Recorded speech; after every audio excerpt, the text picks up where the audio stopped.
En 2 Corintios, capítulo 13, versículo 5, el apóstol Pablo les hizo una pregunta a los creyentes de Corinto y les preguntó: ¿o no os conocéis a vosotros mismos que Jesucristo está en vosotros?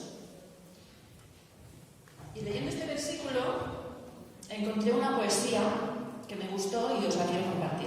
Es de Amado Nervo y dice así: eres uno con Dios porque le amas. Tu pequeñez, ¿qué importa? Y tu miseria, eres uno con Dios porque le amas. Le buscaste en los libros, le buscaste en los templos, le buscaste en los astros. Y un día el corazón te dijo, trémulo, aquí está.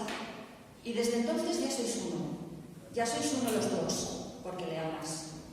No podrían separaros ni el placer de la vida ni el dolor de la muerte. En el placer has de mirar su rostro, en el dolor has de mirar su rostro, en vida y muerte has de mirar su rostro. Dios, dirás en los besos, dirás Dios en los cantos, dirás Dios en los ayes. Y comprendiendo al fin que es ilusorio todo pecado, como toda vida, y que nada de él puede separarte, uno con Dios te sentirás por siempre, un solo con Dios, porque le amas. Es precioso y es verdadero, porque somos uno solo con Dios, porque le amamos. Él nos amó primero, pero somos uno solo con Dios. Personalmente y como iglesia, somos uno con Dios. Y estamos esta mañana aquí para decirlo, para adorarle, para alabarle, para glorificarle, para decirle que si está en nuestro interior es uno solo conmigo. Amén. Amén. Bienvenidos en esta mañana. Hay personas que nos visitan, sed bienvenidos. Espero que estéis a gusto y que esta sea vuestra casa. Vamos a poner este tiempo en las manos del Señor y vamos a orar. Gracias, Padre, porque realmente podemos sentirte en cada uno de nosotros, Señor. Gracias porque podemos decir abiertamente que eres uno con cada uno de nosotros, Señor, que estás en nuestro corazón y que tú siempre nos consuelas, nos guardas, nos ayudas, nos amas hasta el infinito, Señor. Gracias por lo que tú eres, Señor. Gracias por ser el Padre que necesitamos. Gracias porque estás con esta iglesia, Señor, y constantemente vemos tus bendiciones. Queremos poner en esta mañana este culto en tus manos, Señor. Que todo lo que aquí se haga sea para tu honra y para tu gloria, Señor. Que cada una de las personas que hoy estamos aquí, Señor, dejemos a un lado lo que nos puedas tocar, Señor, y pensemos en ti y te sintamos y que tu Santo Espíritu esté entre nosotros, Señor. Gracias por todo, en nombre de Cristo. Amén. Amén. Vamos a tener nuestro tiempo de alabanza. Voy a pedirle al grupo que pase aquí delante. Y hoy vamos a leer mucho la Biblia. Tengo a varias personas que tienen un versículo o un salmo para leer y yo voy a irles diciendo que lean esta porción de la Biblia. Y el primero va a ser el Salmo 145.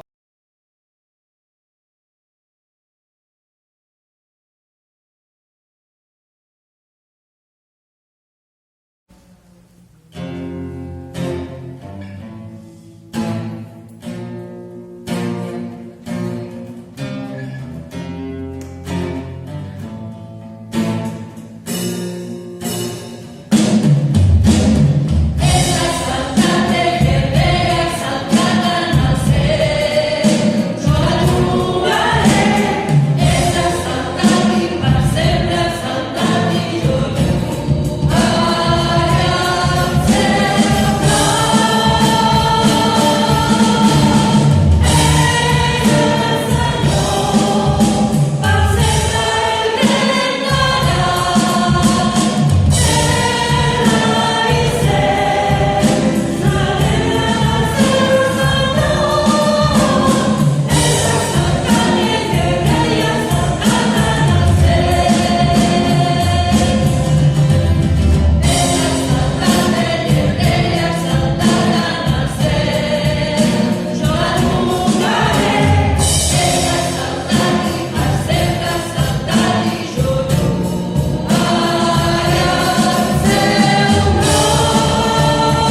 y en la sombra de sus alas me ampararé hasta que pasen los quebrantos. Clamaré a Dios Altísimo, al Dios que me favorece. ¡Qué bonito! En sus alas me protegerán. Clamaré al Dios Altísimo, porque es Él el que me protege. Vamos a cantar una canción que dice: clamaré al nostre Déu, es nuestro Dios. Vamos a hacer dos grupos. Vosotros vais a venir conmigo y vosotros con Susana y con Mari Carmen. Vamos a empezar nosotros.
Vive.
tot. Sobre todo reino, sobre toda cosa que hay en el mundo, está el amor del Señor Jesús, que como una rosa pisoteada, Él se entregó para darnos vida a cada uno de nosotros.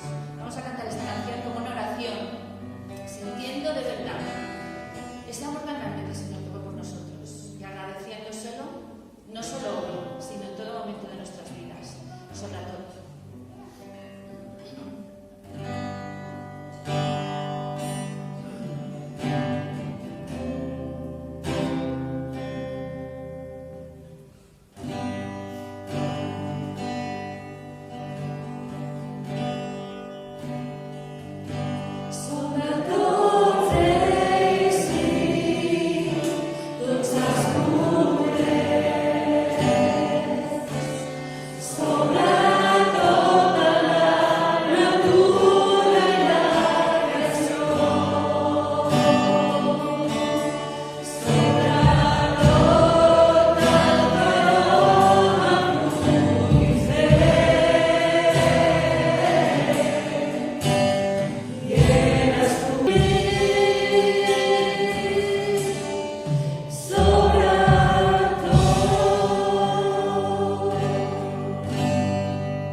En sus alas me protegerán, clamaré al Dios Altísimo, porque es Él el que me protege.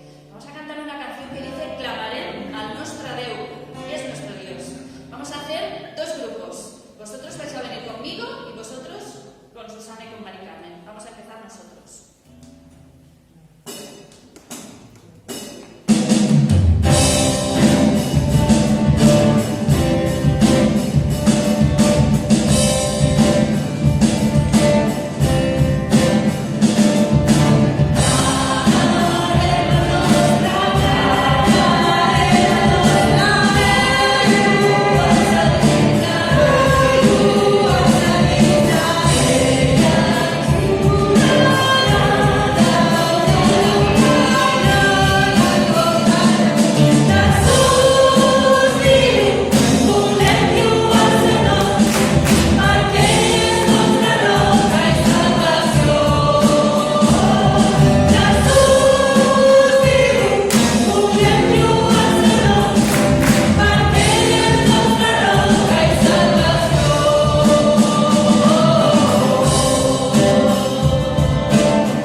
Porque para mí el vivir es Cristo y el morir es ganancia.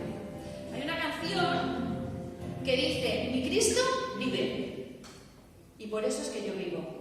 Y es así. ¿Por qué vivimos? Porque el Señor está en nosotros. Si no, tendríamos una existencia simplemente. Pero vivir es cuando tenemos a Cristo en nuestros corazones. Vamos a cantar Mi Cristo vive, la primera en castellano, la segunda en catalán.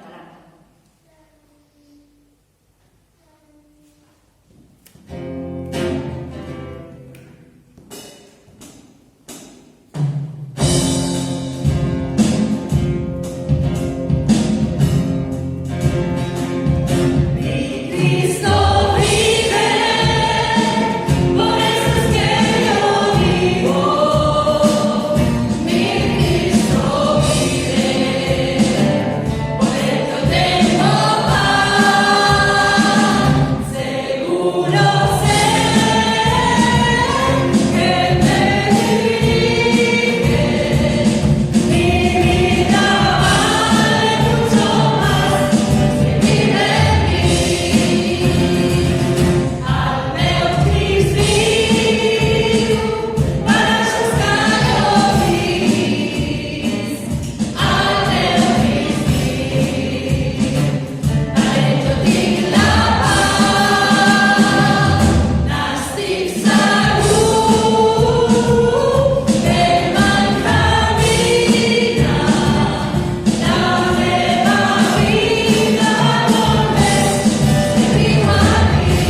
La siguiente lectura la encontramos en Gálatas 2:20. También precioso este versículo. El cual me amó y se entregó su vida por mí. Una canción que es preciosa, que dice sobre todo rey, sobre todo reino, sobre toda cosa que hay en el mundo, está el amor del Señor Jesús, que como una rosa pisoteada, Él se entregó para darnos vida a cada uno de nosotros. Vamos a cantar esta canción como una oración, sintiendo de verdad ese amor tan grande que el Señor tuvo por nosotros y agradeciéndoselo, no solo hoy, sino en todo momento de nuestras vidas, sobre todo.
Gracias porque, aunque parece que no tener pastor es un hándicap y es algo negativo, yo le miro el lado positivo. Y es que recogemos muchas bendiciones de las personas, de los hermanos que nos vienen a compartir la palabra. Así que gracias al Señor por estas oportunidades que nos da de tener estos hermanos. Y Lorenzo, cuando quieras.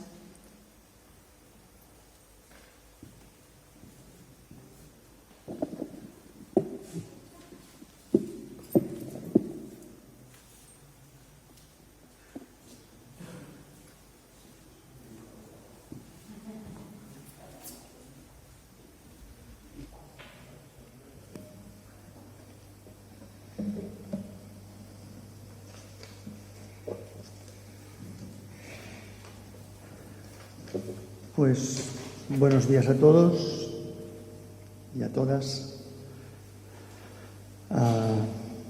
Contento de estar aquí nuevamente entre vosotros. Bueno, yo he estado virtualmente entre vosotros a lo largo de la pandemia, porque en varias ocasiones o bien habéis cogido algún sermón que había grabado o bien porque he grabado alguno especialmente para vosotros.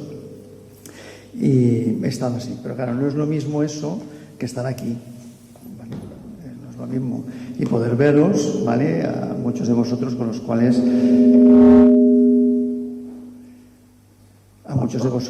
a los cuales pues nos une una relación muy estrecha, ¿no? Y además, bueno, aunque lógicamente yo soy miembro de otra comunidad, pero ya sabéis que Barceloneta pues es mi iglesia, por lo tanto volver aquí es un elemento importante. Esto en pandemia es la primera iglesia a la que salgo, porque yo llevo una clase de la escuela bíblica y a mi hermano siempre digo, si es YouTube, vale, pero si no tengo que dejar la clase a los jóvenes, lo quiero, pero debido a que era Barceloneta, pues sí que he salido, ¿de acuerdo? Con lo cual, para mí también es un tiempo especial poder salir, pero especialmente estar aquí con vosotros. Os traigo saludos de Trini, de mi esposa, que hoy no podía estar aquí, y también de nuestra iglesia de la Unida, muy especialmente de Andreu y de Ruth, y muy especialmente de Ruth. Os lo digo así, ¿no? Porque los dos me lo han dicho muy encarecidamente, pero Ruth muy especialmente, sabéis que siempre os tiene en el corazón y siempre que sabe que vengo para aquí, pues me dice que os dé un saludo todavía aún pues más contento. Vamos a orar. Señor, te damos gracias porque vamos a estar alrededor de tu palabra y ahora queremos pedirte que nos ayudes a poder entender, comprender y sentir aquello que tengas para nosotros hoy. Ayúdanos a poder comprender en ti. En nombre de Jesús. Amén. A lo largo de este sermón voy a repasar el texto más que hacer un sermón expositivo temático. Vamos a ir viendo el texto y vamos a ver qué cosas van pasando. Tiene unos hilos conductores, unos temas, pero no es tanto que voy a hablaros de uno o dos temas como algunas veces o como se hace con los textos, sino que es casi lo que se llama una homilía. Voy a ir explicando el texto de alguna manera. Este texto se encuentra en medio de otros textos. Tanto antes como después está ahí situado por alguna razón. Jesús está yendo hacia Jerusalén, hacia la cruz. En los capítulos justo antes a este pasaje anuncia su muerte y hay una serie de pasajes donde el tema reiterado es quiénes son los importantes. ¿Quiénes son realmente importantes? Y Jesús va a hacer un énfasis en los pequeños, en los débiles, en los vulnerables. Al principio, antes de este texto, en el capítulo anterior, los discípulos están discutiendo sobre quién de ellos es el más importante. Y Jesús les pilla, les tranquis, ahí hablando, cuchilleando supongo, y se salen como pueden de esta situación. Jesús acaba con esa frase de los últimos eran los primeros y viceversa, y les indica que no deben de hacer caer a nadie, especialmente a los más débiles. Defiende los derechos de la mujer ante la situación de divorcio, coloca a los niños en una situación de privilegio ante todos los demás en estos textos, habla de personas con menos seguridades propias de la habitual, y en medio de todos esos pasajes es cuando se coloca este texto y al final de esta sección podríamos decir hay la petición de los hijos de Zebedeo, aquella pero bueno, está muy bien todo esto, pero mi hermana y yo estaremos a tu lado, ¿no? Cuando haya que mandar y imponer aquí el orden y habrá que cargarse a la gente o hacer lo que sea, estamos ahí, ¿no? Nosotros. Fijaros que todo tiene como un orden, un planteamiento lógico y que esté aquí este pasaje tiene un sentido importante. En medio de todo esto, este pasaje habla precisamente de alguien que sí que era reconocido, considerado y no vulnerable para esa sociedad. No habla de un pecador o de un débil ante los ojos de los demás. En este trasfondo debemos entender todo lo que aquí dice y entender este texto también. Nos habla de un joven. ¿Qué sabemos de este joven? Marcos dice que vino uno, luego sabemos al final que era rico por la petición que le hace Jesús. Por lo tanto sabemos que uno rico. Mateo cuando habla de este texto dice que era un joven, de ahí que hablemos del joven rico. Y Lucas añade que era un notable, un principal, un dirigente, puede que fuera un cargo relevante dentro de la sinagoga local o alguna función social probablemente tenía. Dinero, juventud y poder. ¿Qué más podría querer alguien? Dinero, juventud y poder. Bueno, como un youtuber actual, un streaming, ¿no? De estos, ¿no? O como un futbolista, ¿no? Pues uno de estos dice en la escena que viene corriendo. O sea, ya la situación ya no es normal, ya no viene, está paseando por ahí, no, viene directamente a él corriendo. Y dice que cayó de rodillas. Caer de rodillas es un acto de reverencia. No es habitual, no era habitual que alguien se pudiera de rodillas delante de otro hombre. Acordaos, solo a Dios adorarás. Colocarse ante esa situación es un reconocimiento muy alguien de servicio y de reconocimiento ante esa persona. No viene como otras personas de su clase, entre comillas, con un planteamiento hostil. Bueno, a ver quién es este, a ver cómo lo podemos pillar. No. Viene con un planteamiento realmente de reconocimiento hacia Jesús. Corre, se arrodilla y fijaros, se arrodilla ante todos, ante este rabí antisistema, porque es un rabí, un maestro antisistema en esa época, en su propia ciudad, ante sus conocidos, ante los poderes públicos y religiosos de su ciudad y probablemente ante sus amigos y conocidos.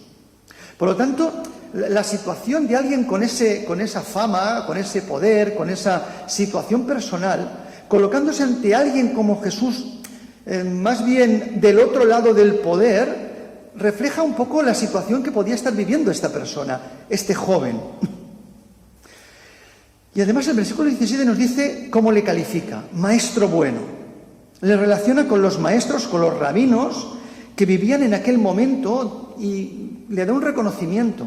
No solo eres un maestro, es un maestro bueno. Qué buen joven, qué actitud, qué palabras, ¿no? Jesús le reenfoca rápidamente y le dice: ¿por qué me llamas bueno? En el versículo 18, ¿no? ¿Por qué me llamas bueno? Porque Jesús sigue queriendo recolocar toda la escena ante Dios, que es el centro de todo. Y a este joven ahora vamos a ver qué es lo que le preocupa. Le preocupa obtener la vida eterna, poseer, participar de esa vida eterna. Parece ser que quería tener paz con Dios e hizo la pregunta clave: ¿haría cualquier cosa? Bueno, veremos que haría casi cualquier cosa, no cualquier cosa, por obtener esto. Le hace la pregunta de manera pública, lo que probablemente nos hace ver que era una persona que tenía en ese momento en su mente y en su corazón una gran inquietud, un gran desasosiego. Muchas veces nos encontramos algunos textos en los cuales a Jesús se le pregunta en privado, o en pseudo privado, o buscando la mejor situación. Aquí este hombre debía tener una gran inquietud, una gran dificultad personal, tal vez emocional, tal vez psicológica, tal vez espiritual, tal vez de todo ello junto. Por cómo llega y cómo hace la pregunta, o quería dárselas de algo ante los demás, o más bien realmente le perturbaba la situación. Y por a quién se dirige, no da la impresión que en ese momento quisiera dárselas de nada. Quiere alcanzar esa pregunta que él tiene, esa duda, esa perturbación, a través del modo judío, a través del modo de la religión israelita, cumpliendo la ley, sumando normas o buenos mandamientos. ¿Cómo puedo obtener esto? ¿Qué he de hacer? ¿Qué he de hacer? Y la primera respuesta de Jesús al joven es algo que alude a los mandamientos. Dice que miró alrededor Jesús y dijo: los mandamientos sabes, no mates, no adulteres, no robes, no digas falso testimonio, honra a tu padre y a tu madre. Hizo un examen sobre los mandamientos de la segunda tabla, ¿sabéis, no? Los mandamientos de la primera tabla tienen que ver más con Dios, los de los 6 al 10 o del 5 al 10 tienen que ver más con las relaciones con el prójimo, de los 10 mandamientos. Y todos ellos están en la segunda parte de esos 10 mandamientos, los que tienen que ver con las relaciones con los demás, con la relación con el prójimo. De los primeros luego hablaremos porque es el kit de la cuestión. Jesús le va a plantear la respuesta a lo que él pide a través de la conducta que él tenga con su prójimo, con los que le rodean. Me estás preguntando algo de la vida eterna y yo te estoy haciendo una pregunta ahora, pero vinculada con los que te rodean. Pero dentro de esas frases de Jesús, de las preguntas que le hace un pequeño cambio. En nuestras versiones no se nota tanto, pero los originales, la palabra que utiliza para robar Jesús, o al menos el texto de Marcos, utiliza una palabra griega, no os voy a decir, da igual, que tiene que ver con no estafarás. Algunas versiones, no sé si hay una versión al menos donde lo he leído, que habla de no defraudarás. Tiene que ver con privar o negar a otro algo. Se relaciona con no codiciar, pero también se relaciona sobre todo, esta palabra, con el salario a un trabajador. En el Antiguo Testamento, él que viene a hablarlo y a plantearse como un buen judío, esta es la acción por la que se priva al pobre de lo necesario y a veces al asalariado de lo que es su salario justo. Y se le explota. Ese es el tipo de robo a la palabra que aquí Marcos utiliza para decir lo que Jesús señaló. Está relacionado sobre todo con no dar el salario justo ni con lo que le corresponde a esa persona. Santiago 5:4 ya dice: el jornal de los obreros que han cosechado vuestras tierras, el cual por engaño, y aquí utiliza esa misma palabra, no les ha sido pagado por vosotros, clama, y los clamores de los que habían segado han llegado a los oídos del Señor de los ejércitos. Y en Deuteronomio 24 también dice: no explotéis al que se halle en la miseria, ni le retengáis su paga, y ese es el concepto. Ya sea que se trate de un compatriota vuestro o de un extranjero, da igual con papeles o sin papeles, de un color u otro, que habite en alguna de vuestras ciudades. Este cambio de palabra, de concepto, puede no querer decir nada, puede que no. O a lo mejor Jesús ya quería señalar por dónde iba a ir el problema del joven rico. Y hasta podría plantear realmente cuál es la dificultad o la carga o la situación que estaba viviendo el joven rico. La respuesta del joven es: desde joven lo he cumplido, superado y con nota. Todo lo hago y todo lo hago súper bien. Jesús no le corrigió. No le dije: ay, que yo sé más de lo que tú. No, de momento no le corrige. Es un buen judío, sincero, cumplidor, intachable. Bueno, lo querríamos de miembro de iglesia. ¿De acuerdo? Buscaba que le dieran un nuevo mandamiento o resolver ese problema a través de ese nuevo mandato. Jesús le da una segunda respuesta ante esa respuesta que le da el joven rico: yo esto ya lo cumplo todo, ¿qué más falta? Le dice: una cosa te falta. En Mateo, el joven ya pregunta eso: ¿qué más me falta?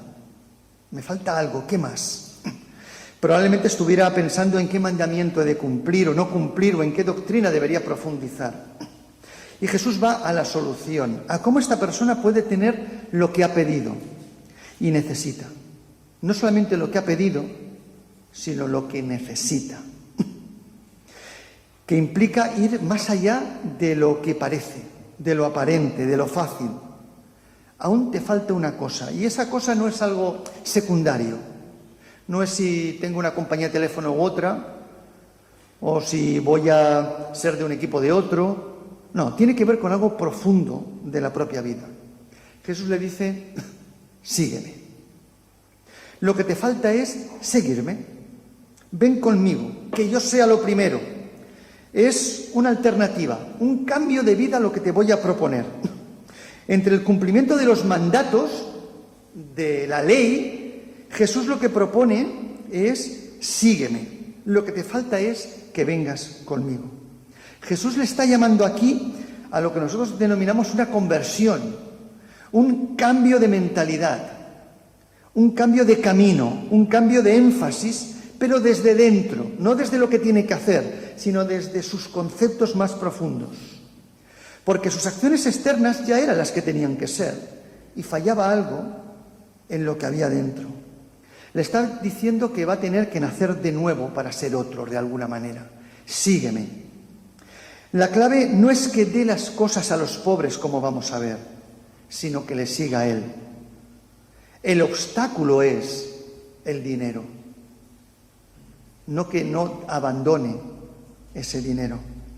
Está dispuesto a reconocer a Jesús, tiene buena intención en su corazón, lo desea, dice buenas palabras, pero Jesús quiere que vaya más allá. Las palabras que le decimos a Dios deben de ir acompañadas de retos que Dios nos pone y de poder cumplirlas también. Y el obstáculo que tiene este joven rico, el talón de Aquiles, es la riqueza. Jesús le indica que para poder seguirle, en su caso, porque a muchos otros les dice que les sigan y no les pide esto, pero en su caso dice que tiene que dejar las riquezas y dar las riquezas y el dinero que tiene. Ve y vende lo que tienes y dalo a los pobres. Hay un énfasis ahí, Dalo a los pobres. Y yo sigo situándome con aquel cambio de palabra que hace de defraudar, Esa es la primera acción que debes hacer. Debía de reconocer que su corazón estaba más cerca de otra cosa, del dinero, que de Dios. Él creía y obedecía a Dios, pero algo no le permitía tener una plena y transparente comunión con Dios. Y ahora Jesús le ha llevado de la relación con los demás a la primera parte de la tabla de la ley, a la relación con Dios. Lo primero es Dios. Jesús le lleva de lo que deseaba a lo que necesita. Le pedía sobre la vida en el más allá y le trajo a la vida en el más acá. Preocúpate por los que te rodean, porque así vas a poder tener una vida de adoración a Dios plena. Le pide una profundización de su vida con Dios y Jesús le señala mandamientos relacionados con el prójimo y después, además, que le siga a Él, que ponga a Dios primero. Pero ¿qué hay más profundo espiritualmente? Espiritualmente, ¿qué hay más profundo que nuestra relación con el prójimo? De centrarse en Él y en lo material a centrarse en Jesús y en el prójimo. Parece ser que le faltaba tener el cumplimiento de sus mandamientos el motor, el motivo, el porqué, el amar a los que le rodean. Cumplir los mandamientos de la ley, como había indicado, implicaba una entrega al prójimo, especialmente a los pobres, y no parece que eso lo estuviera cumpliendo. Le pide que sea socialmente útil repartiendo eso entre los que lo necesitan, que promueva la justicia de alguna manera también. No era dar para que me den algo, era sígueme, y eso implica en tu caso que para que yo sea lo primero hay algo que hace que no pueda ser yo lo primero, que tienes que dejar.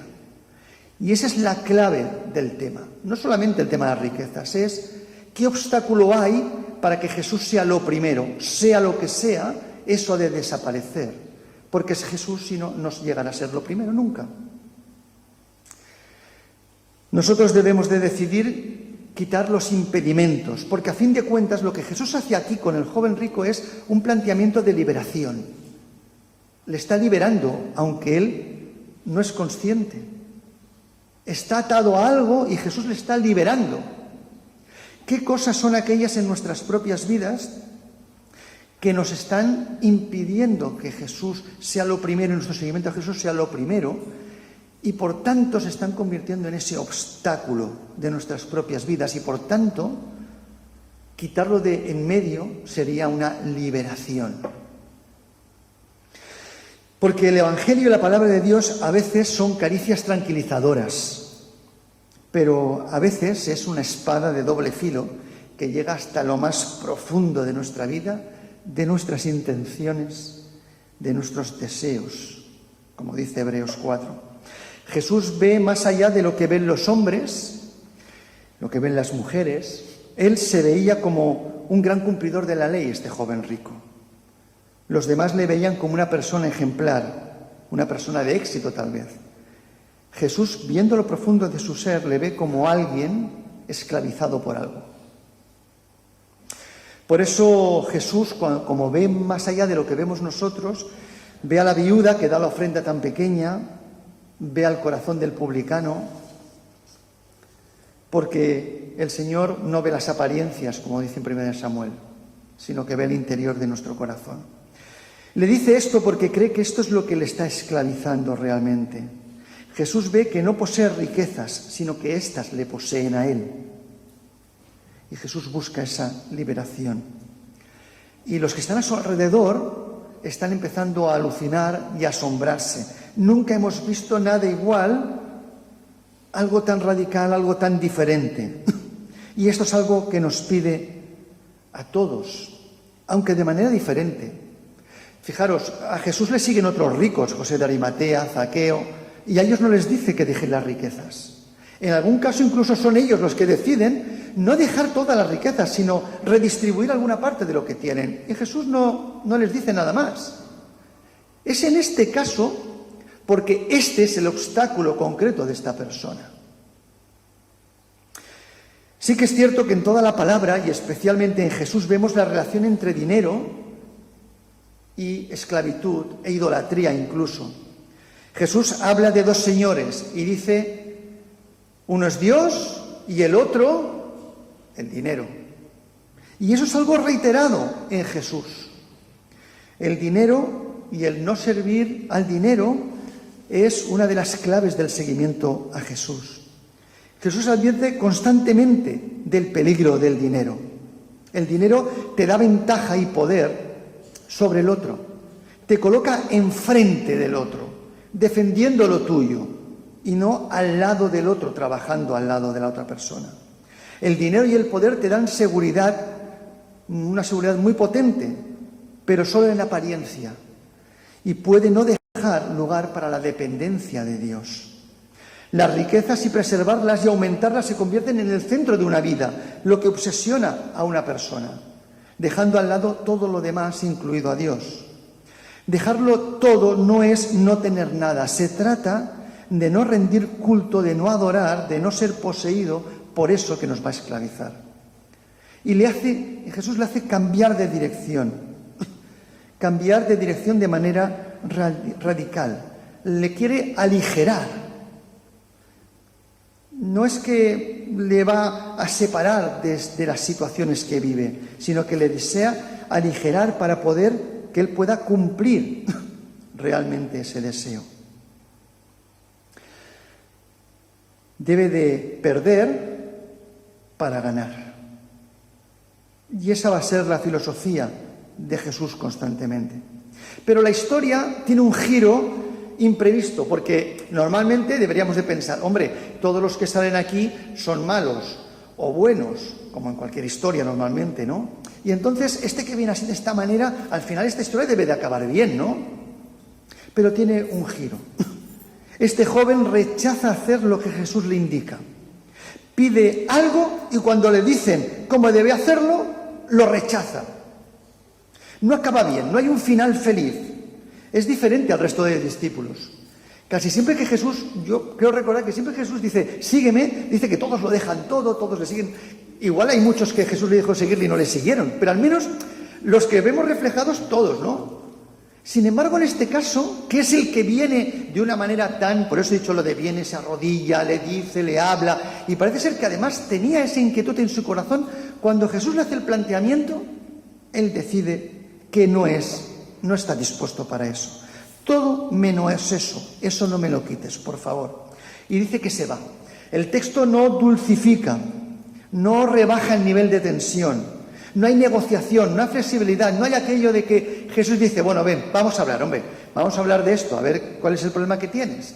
O que 2 o 3 de los apóstoles fueran detrás y decirle, oye, mira, sabemos que tienes un problema, oye, piénsatelo bien. No sabemos lo que pasaría, pero el texto no dulcifica la situación.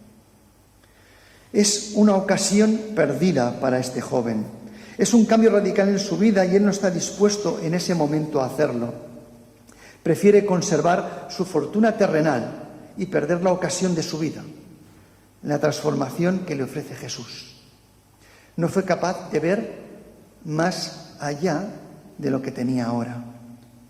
Vio la cruz como algo a cargar, pesado, pero no como la vida que trae posteriormente y la profundidad interior y de gozo que trae ella. Se va triste. Las palabras de Jesús pueden entristecer a veces. Dice que en algún texto que el rostro lo tuvo abatido, Jesús, como hemos dicho, no fue detrás y al irse, él se convierte en el pobre, en el necesitado, porque él dice que necesitaba algo que se va sin ello. Se va sin lo que necesita, se va de vacío. Es un hombre con buena voluntad, pero no dispuesto a esa decisión radical. Se va, pero sigue atado, sin resolver su problema. Es que hacer lo que Jesús pide de esta manera es muy, muy, muy difícil. Creer en Jesús no es algo que nos aleja de las cosas, ni del mundo, ni del prójimo, ni de los problemas. Seguir a Jesús es complejo. Si dejar una cosa pequeña ya cuesta, imaginaros lo que le dijeron a este hombre, déjalo todo. Decirle cosas a Jesús bonitas es fácil, pero puede acabar siendo una alabanza hueca, solo de palabras. Porque a veces nos jugamos demasiado en esas situaciones. Jesús le miró y advierte sobre las riquezas, y entonces dice el texto que Jesús le miró y le amó. Jesús le seguía amando, le compadeció Tras ese rechazo, Jesús sigue amándole porque Jesús no le retira su amor, pese a que decida no seguirle. Debió ver su lucha interior, su intención profunda tal vez, su sinceridad probablemente. Y pese a todo no se lo puso fácil y al ver que se va, le miró y le amó. Una mirada que ha quedado para la historia, ¿no? Jesús nos ve como somos realmente y nuestros deseos, anhelos y lucha y nos ama. Y aquí es cuando advierte sobre las riquezas. Cuán difícilmente entrarán en el reino de Dios los que tienen riquezas. Ya hemos hablado antes del tema de las riquezas, no voy a reiterar, pero las riquezas, el dinero, el poder, es el peligro máximo. La puerta y el camino son estrechos. Acordaos, donde está tu tesoro, está tu corazón. Qué difícil que un rico entre en el reino de los cielos. Y aquí no voy a hablar hoy de eso, sería para otro día. Pero hemos de pensar, bueno, es que nosotros no somos ricos. Bueno, nosotros estamos en el sector de los países ricos, porque esto también podríamos hablar, lo de países ricos, países pobres, también. No vamos a hacer hoy esa lectura, la dejamos para otro día, si queréis, pero también podemos plantear eso. Y fijaros la reacción de los discípulos, versículos 23, 24 y luego en el 24 y el 25. Dice que se asombraron, se consternaron. Y luego dice que estaban atónitos, fuera de sí. La palabra es, estaban como enajenados. Dice, bueno, ¿y quién podrá hacer esto? ¿Quién será capaz? Le ha dicho que lo dé todo. Fijaros, por su cosmovisión de la vida, el que tenía riquezas es porque Dios le había bendecido y se las merecía. Y le dice que lo que Dios le ha dado como bendición lo tiene que dejar para poder seguirlo, si no, no le podrá seguir.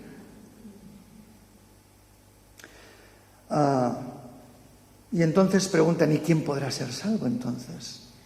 Si este que lo cumple todo y no hace eso que nadie haría, pues ¿quién podrá ser salvo? Y esta es la cuestión de todo el texto. Ahora nos viene la respuesta. Este es el énfasis de todo lo anterior y de lo que va a venir. Jesús no matiza, sino que además aún radicaliza más la posición. Usa una imagen, una paradoja. Jesús desea inquietarles todavía más. Lo del camello que ha de pasar por un agujero pequeño. Bueno, es una frase hecha, hay muchas teorías, dicen que está vinculado a un dicho babilónico y hay muchas explicaciones. Bueno, ¿qué más nos da cuál fuera la teoría? No nos interesa hoy eso. Nos interesa que lo que Jesús está usando es una especie de ironía, chiste hiperbólico que se usaba para todavía enfatizar más que las riquezas son una ocasión complicada de vincular a la vida eterna. Pero en el versículo 27 dice que hay salida. Dice que entonces Jesús, mirándolos, otra vez vuelve a mirar, ese énfasis, el texto en mirándolos, dijo, para los hombres es imposible. Todos tenemos nuestra riqueza, nuestro obstáculo, aquello que no entendemos tener que dejarlo para ganar algo. Dice, pero no lo es para Dios, porque todas las cosas son posibles para Dios. Es difícil, hasta imposible. Jesús lo enfatizó y lo quería dejar claro. Uno solo no puede. Necesita dar el salto de fe y que sea Dios quien genere en nosotros no una enajenación, sino una transformación profunda de nuestro ser y de nuestras prioridades. Dice el versículo 28 que Pedro suspiró de alivio. Nosotros lo hemos dejado todo. Bueno, no es del todo cierto, porque luego sabemos que Pedro volvió a su barca y que tenía su casa. No sabemos qué dejó, pero probablemente el mando de Jesús no fue tanto. Pero él respiró. Bueno, nosotros sí que te hemos seguido, ¿no? Y aquí viene la enseñanza de Jesús, los versículos 29 al 31. Dice Pedro, nosotros lo hemos dejado todo y te hemos seguido. Y Jesús le responde, de cierto os digo que no hay nadie que haya dejado casa o hermanos o hermanas o padre o madre o mujer o hijos o tierras por causa de mí y del Evangelio, que no reciba 100 veces más, ahora en este tiempo, casas, hermanos, hermanas, madres, hijos, tierras, aunque con persecuciones y en el siglo venidero la vida eterna. Pero muchos primeros serán los últimos y los últimos los primeros. Esta es la respuesta a Pedro y la respuesta a todos los que estaban allí.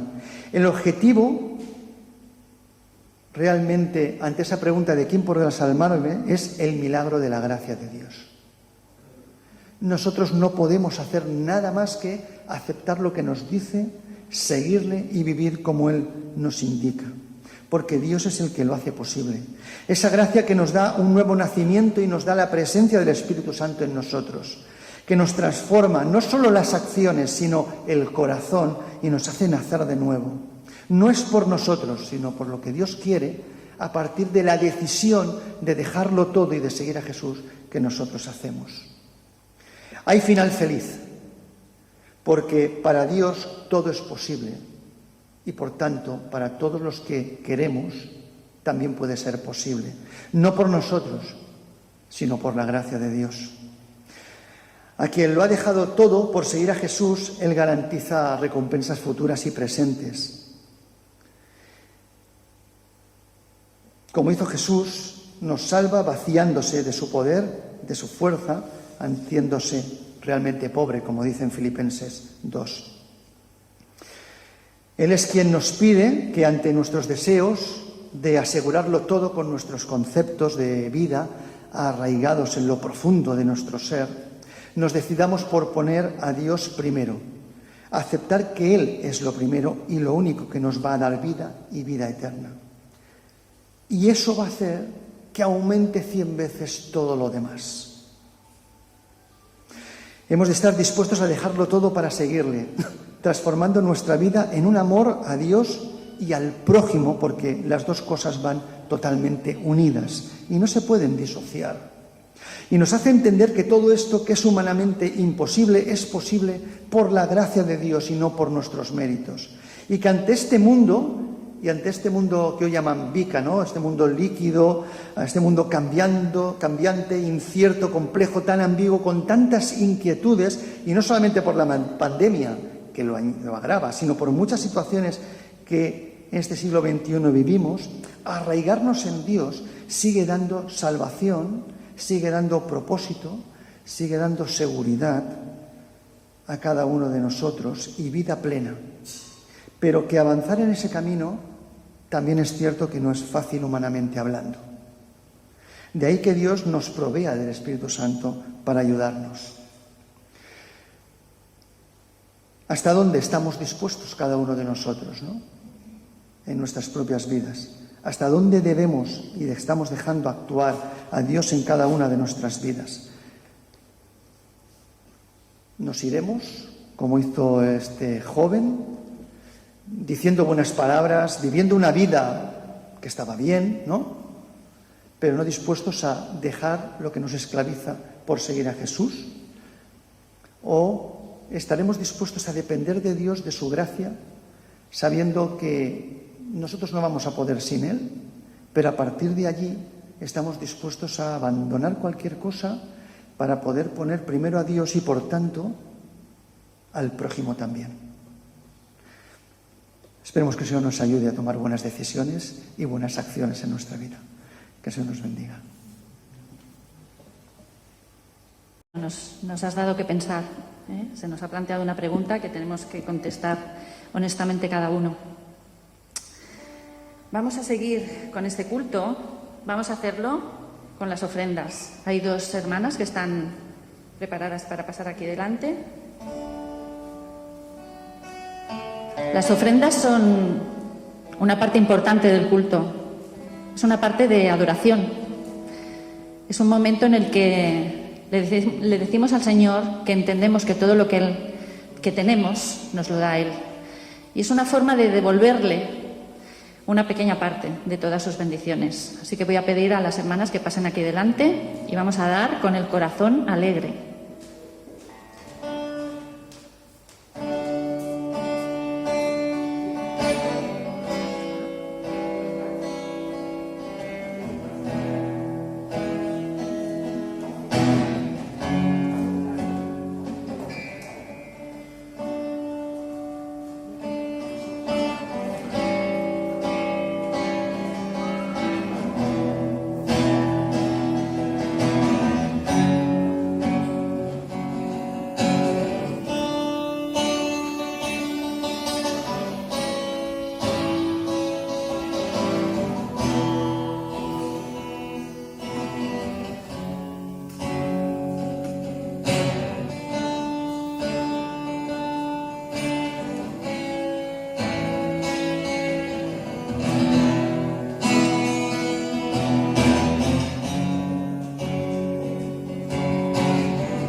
Muy bien, pues llegamos al final de nuestro culto.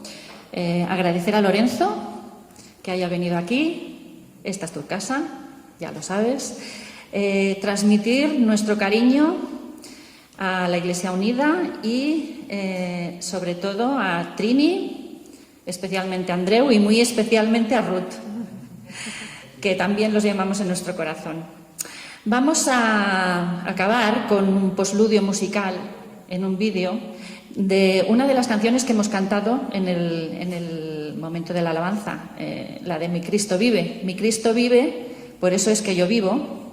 Mi Cristo vive, por eso tengo paz. Seguro sé que Él me dirige. Mi vida vale mucho más si Él vive en mí.